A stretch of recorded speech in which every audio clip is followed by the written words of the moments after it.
کسی مرد سے ایک رابطے کا معاملہ زیادہ ہونے کا امکان ہو تو نابینا سے بھی پردہ ہے۔ وہ میں آپ کو حضرت ام سلمہ اور حضرت میمونہ نبی صلی اللہ علیہ وسلم کے پاس بیٹھی تھی، اتنے میں حضرت ابن ام مکتوم آ گئے۔ نبی صلی اللہ علیہ وسلم نے ان دونوں سے فرمایا احتجبا منہ، ان سے پردہ کرو۔ ازواج نے عرض کیا یا رسول اللہ الیس اعمی لا یبصرنا ولا یعرفنا، حضور کیا یہ اندھے نہیں ہیں؟ یہ نہ ہمیں دیکھ رہے ہیں نہ ہمیں پہچانتے ہیں۔ فرمایا افعمذایان انتما، کیا تم دونوں بھی اندھی ہو؟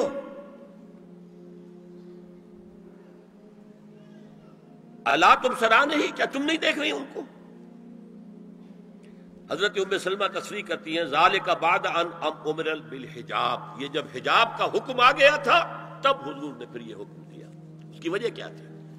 حضرت عبداللہ ابن مکتوم کا گھر میں آنا جانا تھا، تو اگرچہ اندھے ہیں لیکن یہ کہ یہ بار بار کا آنا جانا اس سے فتنے کا ایک دروازہ کھل سکتا ہے، اس دروازے کو بند کر دیا گیا۔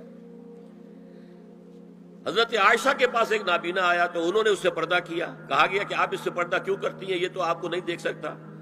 جواب میں حضرت ام المومنین نے فرمایا لیکنی انظر الیہ، میں تو اسے دیکھ رہی ہوں نا۔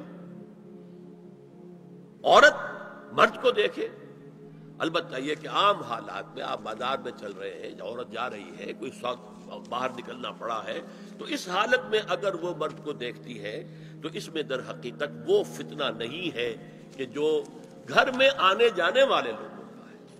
تو جو یہ کزنز ہیں، جو قریبی رشتہ دار ہیں، جن کا آنا جانا زیادہ ہے، ان سے زیادہ سخت پردہ ہونا چاہیے بنسبت اجنبیوں کے، کہ اجنبیوں سے آج اگر کوئی دیکھ بھال ہوئی ہے تو اس کے بعد پتہ نہیں پھر کبھی دیکھے گا بھی کہ نہیں، یا دکھے گی کہ نہیں۔